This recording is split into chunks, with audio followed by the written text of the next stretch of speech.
আমাদের এখানে school college তৈরি করা অনেকেরই ব্যবসা। প্রথমত এটা হলো রাজনীতি করা, রাজনীতির জন্য আমরা এটা করি। এবার আমি একটা প্ল্যান নিয়েছি, কিছু স্কুল করবো আমি সারা বাংলাদেশে।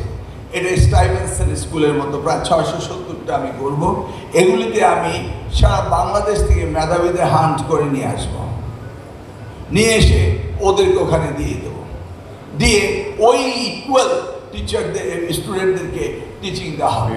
দেখুন, একটি স্কুলে যে স্কুলের ছাত্ররা, যেমন আমি যেটা বললাম আমেরিকায়, যে ভালো ছাত্রদেরকে সারা দেশব্যাপী যখন তারা খুঁজে বের করে নিয়ে আসে, ওই জায়গার টিচারগুলি ওইভাবে দেয়, যে ওই ধরনের হাই ক্যালিবার হাই কোয়ালিটির টিচার দেয়। এইভাবেই স্টুডেন্টদেরকে আপগ্রেড করে।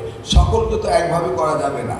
আসুন, আবার এখানে আমাদের কিছু ওয়েস্টেজ আছে। আমাদের এখানে স্কুল কলেজ তৈরি করা, এটা কোট আনকোট অনেকেরই ব্যবসা। প্রথমত এটা হলো রাজনীতি করা, বুঝতে পেরেছেন তো? রাজনীতির জন্য আমরা এটা করি। মাননীয় সংসদ সদস্য হয়তো বা মন খারাপ করবেন, এটা এখন একটু কম হচ্ছে। বেগম খালেদা জিয়ার সময় আমরা বন্ধ করে দিয়েছিলাম। তার আগে আমি নীলফামারী ডিস্ট্রিক্ট মিনিস্টার ছিলাম। আমি দেখেছি যে 100 হাত একটা লম্বা টিনের ঘর করতে 1 লাখ টাকা যায়, আর 50 শতক জায়গা কিনতে 10,000 টাকা যায়। মাদ্রাসা স্কুল বানিয়ে ফেলে, যদি আমি পারমিশন না দিই তাহলে এটা বেগম খালেদা জিয়া শহীদ জিয়া রহমানের নাম দিয়ে দেয়। পরে আমি যখন বেগম খালেদা মাননীয় প্রধানমন্ত্রীকে আমার নাম আর জিয়া রহমানের নাম দিয়ে তুমি আমার কাছে নিয়ে আসবা, সেটাও বন্ধ করলাম। কেন তারা করে? লেসে 24টা ইউনিয়নের কাজীপুর, সেখানে গিয়ে দেখি 18টা কলেজেই 18টা।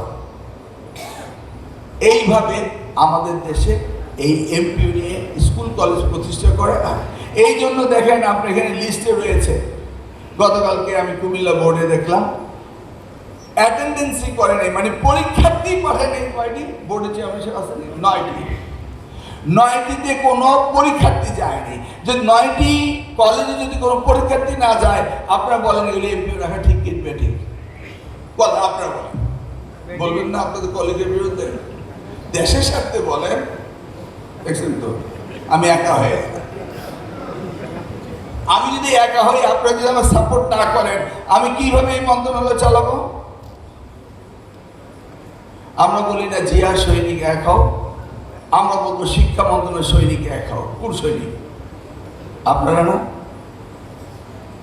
আমার যদি শিক্ষা মন্ত্রণালয় চালাতে হয়, তাহলে আপনাদেরকে আমার এক ছাতা তলে আনতে হবে। আমি কি আপনাদের বেনিফিটের কথা বলি না?